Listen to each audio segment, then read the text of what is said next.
Hello, my name is Sean Ennis, and thank you for joining me here on the Creative Collective.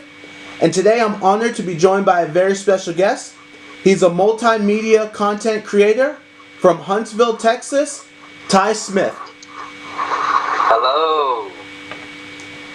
So, what sort of things and interests did you have growing up as a kid?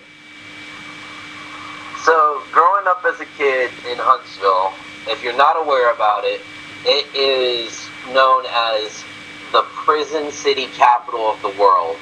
Also, the death row capital of the world. There are more prisons in Huntsville than hardly any other city in an individual state, and that's throughout the world. There are so many prisons there, it's insane. And so growing up there, a lot of our parents, that's what they are, is prison guards. And there's not really much to do there. There's 2 bars, which that's all fine and dandy if you're over 21, but if you're a kid growing up there, you're basically going to school, trying not to get in trouble. And so whenever I grew up there, I was one of the kids that grew up not even in the inside town. I grew up on the outskirts of town, closer to a little area that's even smaller called Madisonville. And I grew up on a little 100-acre ranch out there, and my stepfather was actually pretty high up in the prison system. He was on the board.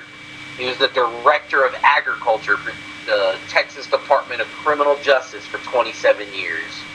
And it was a very kind of rough upbringing. A lot of the prisoners, like, it's weird because a lot of them have changed over time with like how that town has perceived them, you know. There used to be a lot of trustees you'd see out there. You'd see a bunch of them farming and stuff, and through a bunch of riots and different sort of like political policies and legislation that's happened, that town's changed. You'll see a lot less prisoners out there now. You'll see a lot more signs on the highways to not pick up hitchhikers. The college there, Sam Houston, it's all about TDCJ and the prisons there. And that college is completely taken over the town. It's in a region called the Piney Woods, and the college is basically took out all the pine trees and put up parking garage, apartments, you know, that sort of deal. And I mean, I'm all for educating people, but when it comes to certain things like it being like the #1 criminal justice school in a town that's like the #1 for most prisons in it, you got to see where there might be a sort of cloud of negativity there. And I'm not sure if a lot of the listeners may know too much about prison towns or prisons themselves, but here in Texas, especially in Huntsville, why that college got its orange colors is because those prison lights every single night, they burn a certain type of orange, and it makes those white suits that they wear as prisoners reflect really bright. And so that town has like a literal orange, ominous glow around it. And there's old pieces of prisons, and a place there was the prison rodeo, where they still have like a little mini stadium that they can't tear down because it's a historic landmark where prisoners were kind of put on display and, you know, showcased. And it's a weird town full of a lot of like mixed negativity and positivity, because like I said, there is some good there, like there being a college, and there's actually like a really big hub there of a lot of people that do good things for like veterans and sort of things like that. But then when you get to that negativity, it kind of dwells on you, especially as a kid trying to think about what you want to do. Do you want to fall into that life of, you know, clocking in, clocking out, hating to clock in, clock out? You know, you'll hear your parents fight. You'll hear them fight themselves about going to work. You know, you'll see them drinking. You'll see them, you know, kicking their feet all the time, you know. You'll see their health start to deteriorate. They'll put on poundage that they didn't have before, that sort of thing. They'll get wrinkles that they didn't have, and it's one of those things where even as a young kid, I just realized that is not the life for me. That is not something that I want. That is a trap. And so I found my escape through music, where You know, in that small town, we didn't really get to visit the bigger cities too much, except whenever I'd come and get picked up by my grandfather who lived down in Houston. And so he'd pick me up and he'd take me down for the summers and stuff like that, and we'd do that. And just being able to like see the bigger cities and stuff like that, and listen to different songs on the radio, because when you're all the way up there in Huntsville, they have one little country station there called KSAM, and that's about all you can get on the radio is KSAM. And so, yeah, just listening to country music and stuff like that, it was not an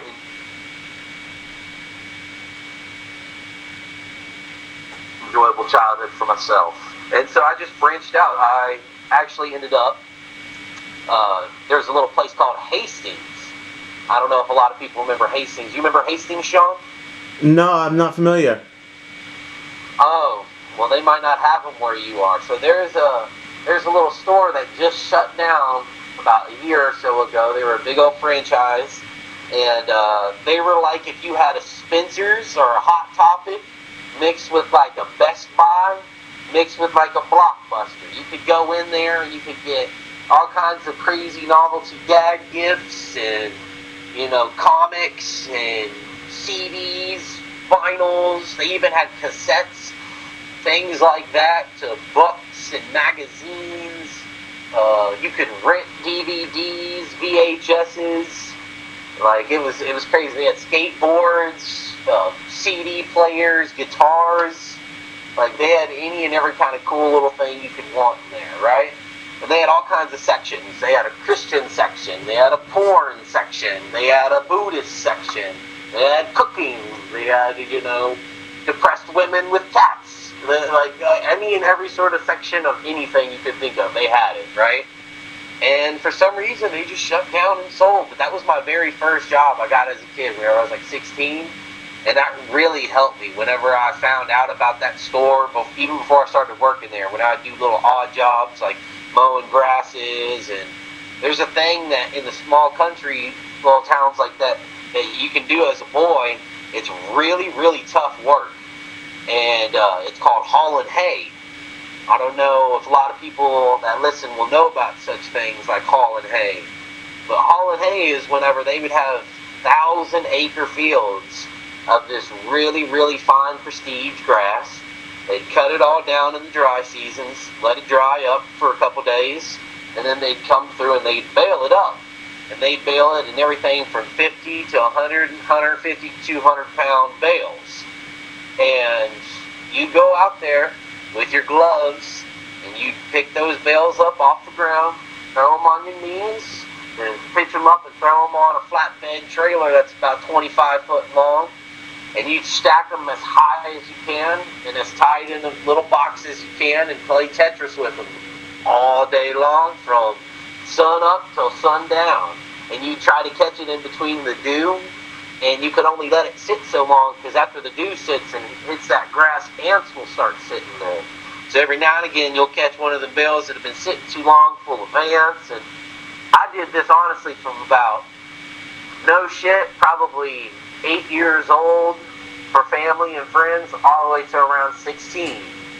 Whenever I started driving and doing little, like, legit jobs on top of those side jobs and stuff like that. Because, like, my family, we had a farm and stuff like that, so we'd go out there, and instead of making a lot of money, we'd also get hay thrown in for doing our work. And so we'd get hay for our animals doing that, and then we'd sometimes get money broken off on the side, and I'd spend my money on CDs. I remember the very first CD I ever bought in my life. I was 10 years old, and I got Outkast, AT-Aliens, and I bought it from that same Hastings. It was my first job, which was the first job that I was also ever fired from, because I got fired because the company shut down. So yeah, man, it's like that's Huntsville, man. You have to find little things like little side jobs to get enough money to by chance buy something, and then boom, there's your inspiration. Whether it's a pawn shop guitar, or you save up enough money that you can rent a little snare drum from the school, or you come up with enough money you can go to summer camp for a week at one of those little summer camps. You know what I'm saying? Those small towns right across the street from where I grew up, there's a little camp called Camp Coyote. And I would go out there and no shit, man, would shovel horse shit for hours all summer long, just so that way I could go for a week or two for free. And they would do all kinds of things, though. We'd go, like, swimming, canoeing, fishing, you know, shooting archery stuff, all that cool jazz, water skiing. Like, it was one of those kind of things, man. That's Huntsville for you. And mine was just being able to save up enough money, and I bought that Outkast album, and just something about it, man. It made me just realize, like, I'd much rather do a struggle, like, because that's what I heard, was just heard them talk about their struggle and coming up, and then being two dope boys in a Cadillac. Like, I was like, that would be so cool, like, to get out of this little shithole and move into a big city and have some things that are completely different from here and just live a dream. And so, being that you came from, you know, a town that was really kind of like it had a set path for you, how did you make that transition to be able to go to school and study, you know, live entertainment technology? So, whenever I was 16 and I got that job, that's whenever I also found out about pot. And I found out about pot through a cousin that he was selling at the time. And me and a couple of my friends, we had heard on the CD some things about pot. And we were like, hey, like, let's try some pot. Like, like, it sounds cool. Like, maybe it'll make this music sound cooler. And so I had heard through, like, my family, because in those small towns, family talks so much crap about each other. Like, like, you'll hear family talk worse about other members of the family. Like, you would think that they're enemies. It's crazy. And, like, you wouldn't even think that they were family, like how they're talking about them. And they're like brother and sister, first cousins, like, type deal. And so I would just hear my other family talk crap about this guy, and about how he's a pothead, going nowhere with his life, da da da da da. And I was just like, but he's a really cool cousin I have. Like, I've never had a problem with him. Like, I don't know how your family is, or your listeners' families are. You know, everyone's family's different, I'm assuming. But, like, my family, we're a mix of, like, young, dumb marriages gone wrong, then here's another marriage. So we've got, like, cousins and step-cousins and stuff.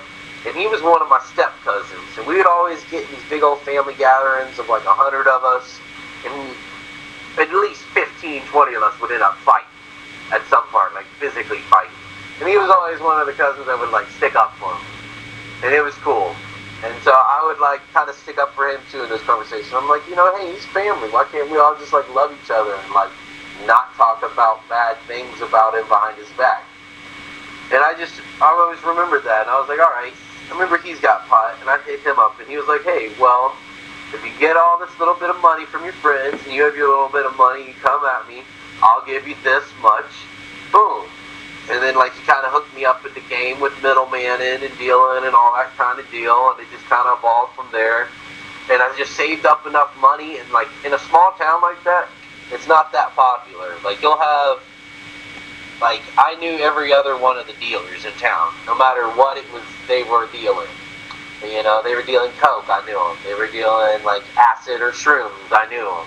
And, you know, we all, as dealers, we would interchange things with each other. Like, you know, if one of us could get a big lump sum of this, then we would pawn it off to this person to deal with their people on the cheap. Or we would just tell their people that asked for it to go to that person. And then we'd kick them back some business or whatever type deal. It was just a game, right? In a small town, it was either you get along or no one gets to go along because there's so much law there. Which is, I always thought was the craziest thing about Huntsville, was how I never once got caught, and yet I made so much money, was so well known for what I was doing.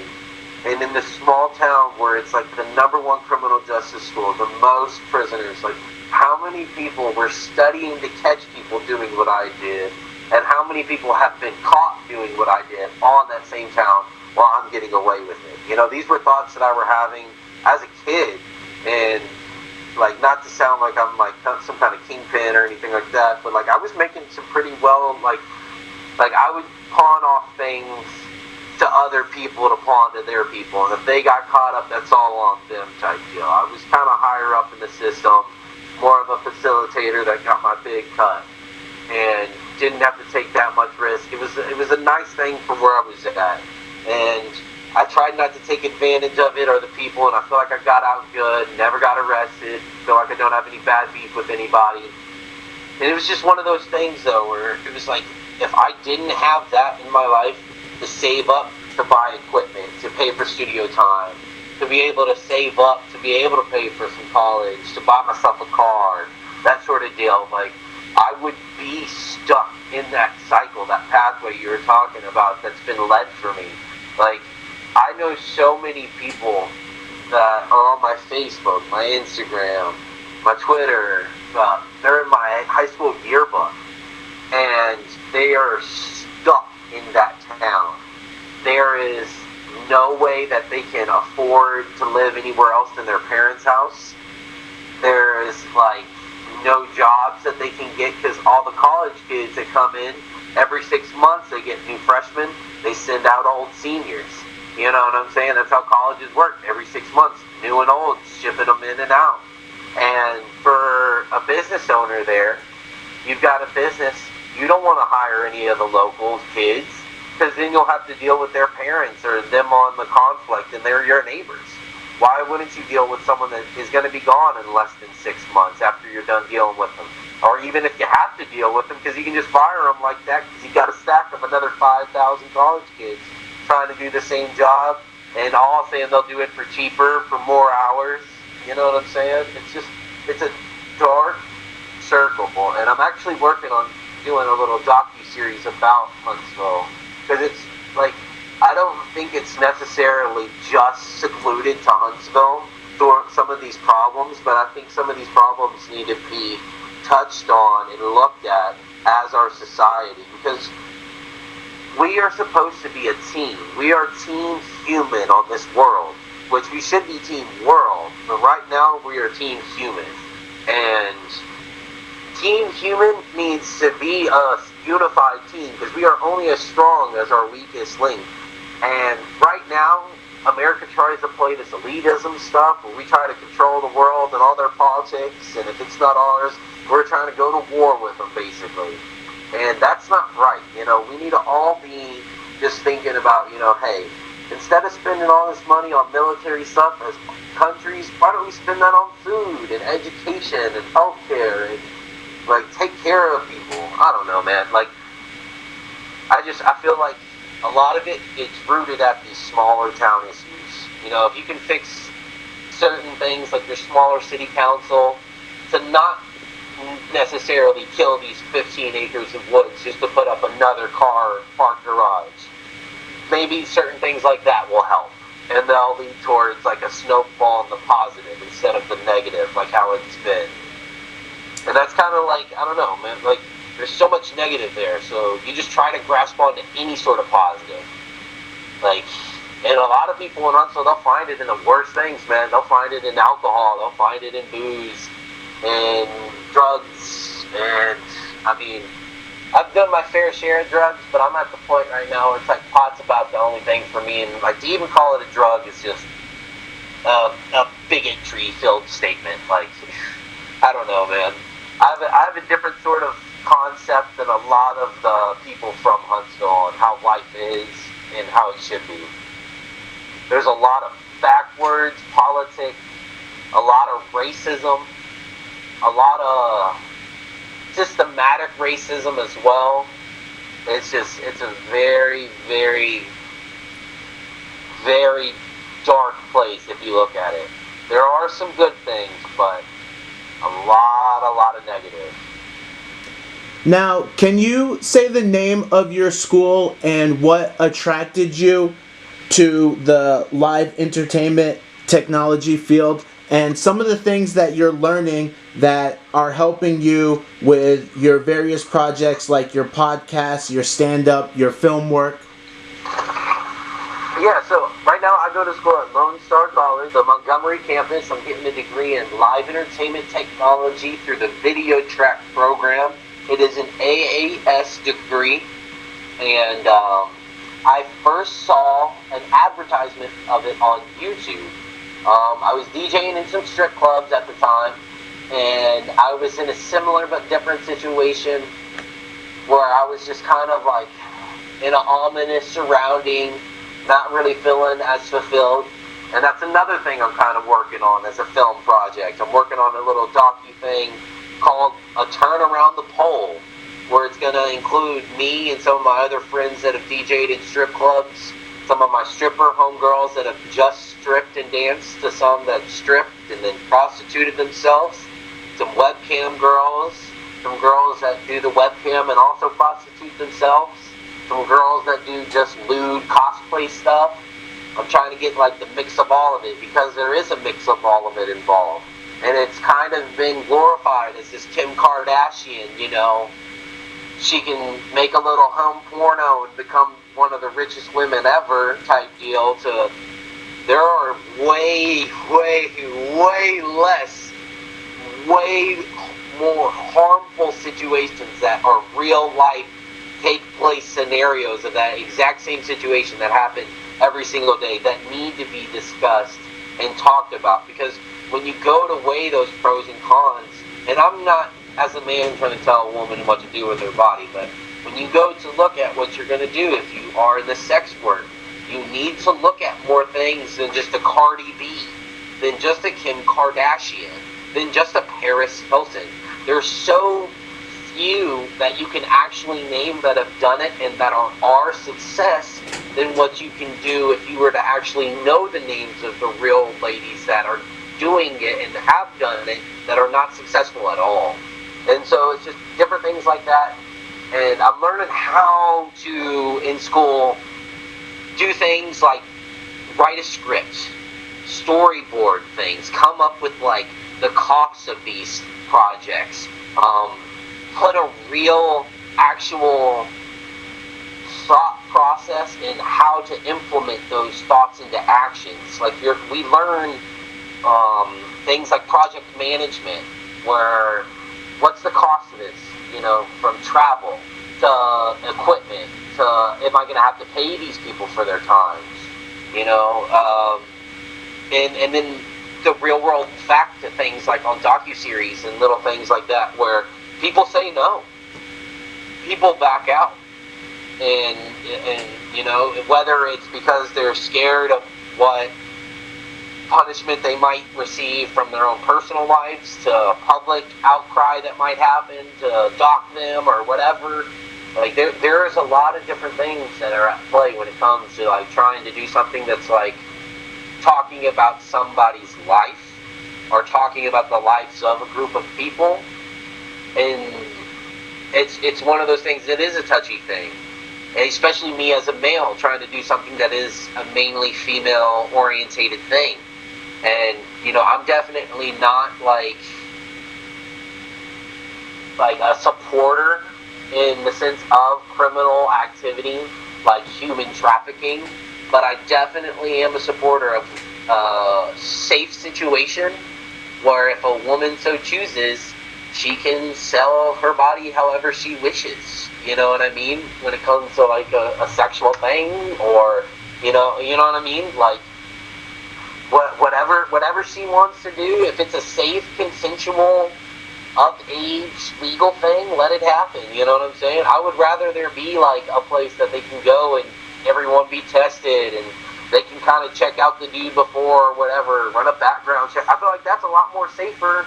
There'd be less like serial killer dudes that like to target homeless people and prostitutes. There'd be less of that, you know. And just I hope the things that I'm learning with lighting, I'm trying to use like a not so ominous look towards this. I want to use like a brighter look towards it because I want it to be informative on this dark subject. Like I want there to be a positive message to it, because I feel like there is a lot of positives that can come from it if it's done right, versus the negatives that are out there happening. Because I feel like a lot of people, they talk this, oh yeah, let's try to fix the world in this positive way, but they have no real implications that they want to do with it. They're not willing to go to school, learn about how a camera is made, from the internal parts, from, you know, where the light source is going to be, how it's going to interact with the camera. You know, they don't want to learn things about what is an f-stop. They don't want to learn things about what does DSLR mean, you know, and they don't want to learn about, you know, the software of things. We're learning in there not just the hands-on tools of lights, on how to install them, because we've done things where we've had to go into a green screen room that they've built.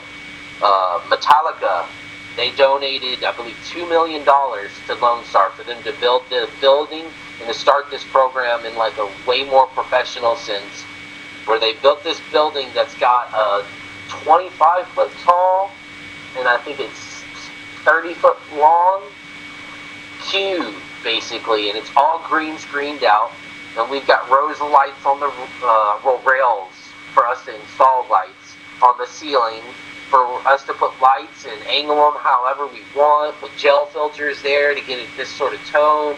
We'll build prop sets in there. We'll use just the green screens. We'll bring in tables.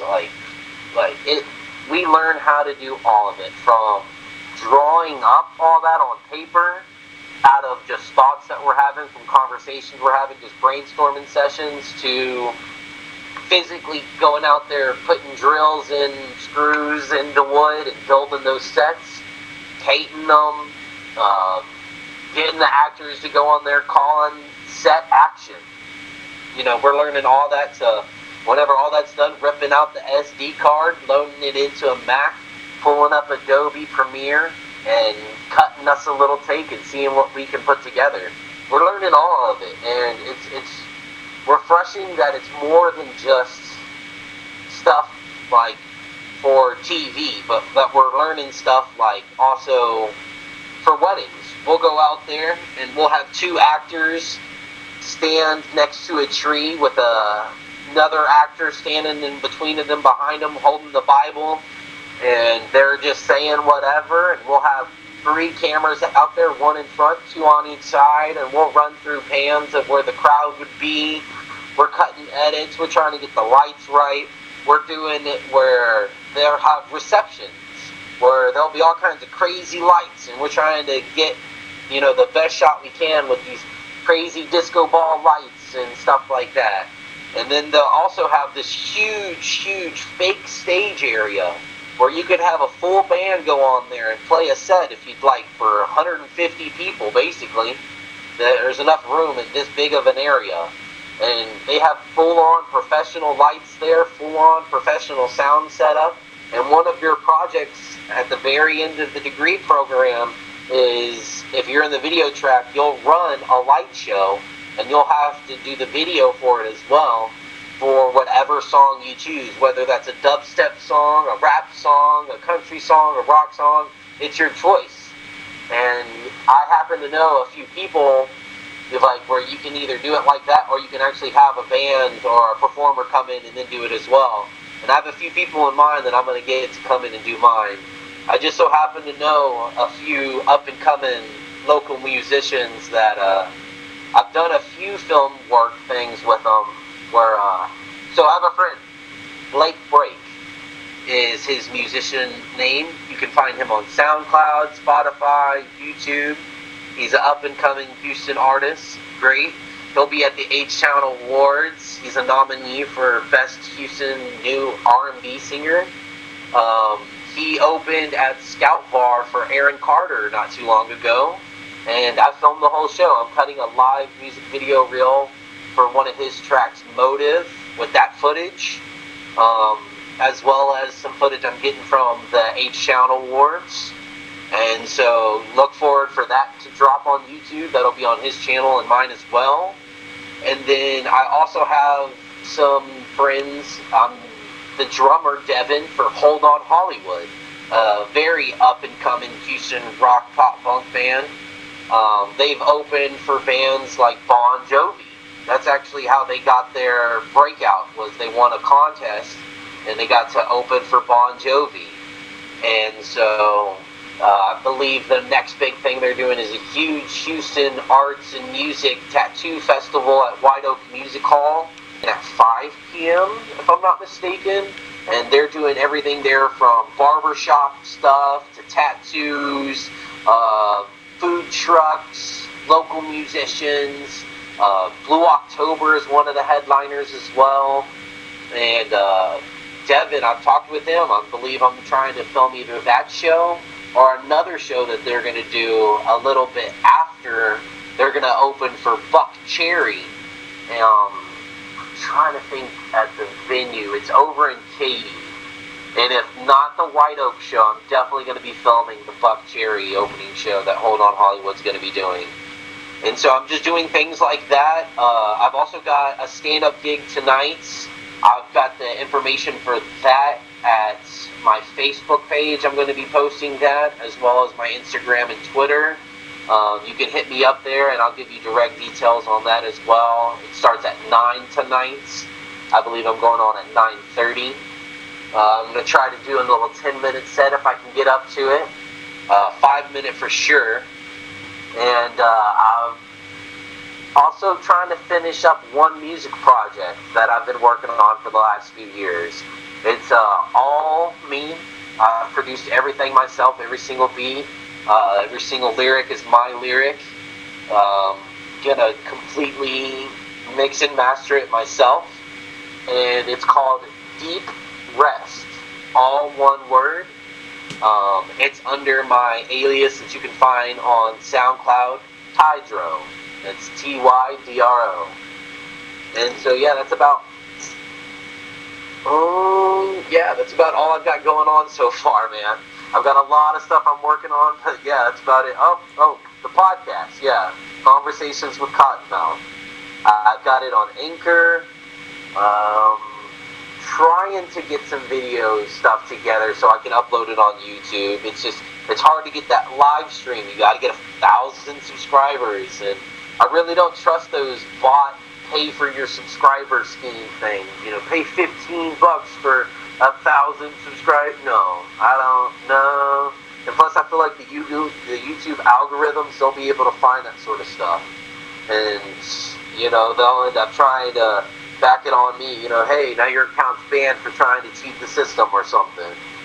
And I'd just much rather not try to deal with that. I'd rather, I guess, earn the 1,000 that YouTube demands, which kind of sucks to say. But yeah, it's called Conversations with Cottonmouth. I try to do it every single Tuesday.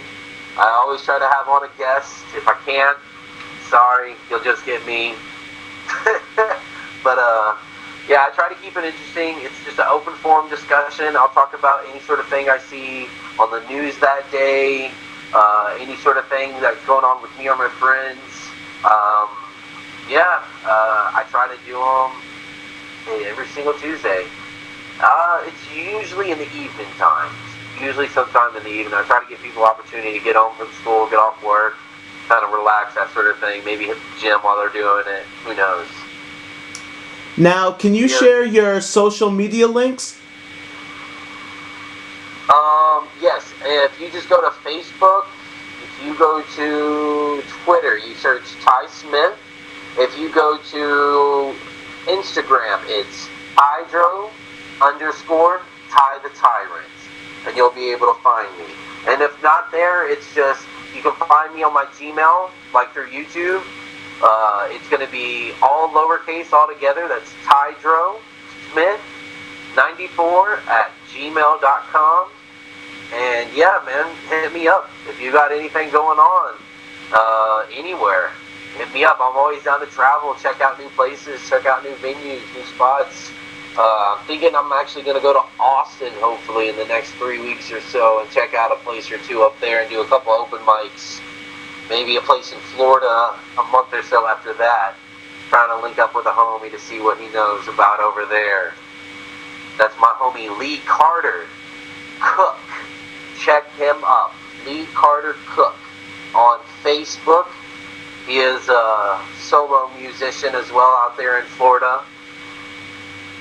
He is an old friend of mine for sure. And I was telling him about my stand-up gigs the other day, and he was telling me about how some of the places he plays, they'll have an open mic or two stand-up comedian guy come through, and how they usually suck. So I told him, well, man, you know, not all comedy's for everybody, but I'll definitely drop in and hopefully not suck. And so we're going to see if we can set that up in about 2 months or so. Never been on a plane, so got to hit that skip flag and get on it. All right, I would like to give a very big thank you to my guests for joining me here today on the Creative Collective. As always, write your comments below. Make sure you like, subscribe, and share this video. And for all of your promotion, marketing, and music career consulting needs, email ennisproductions@gmail.com.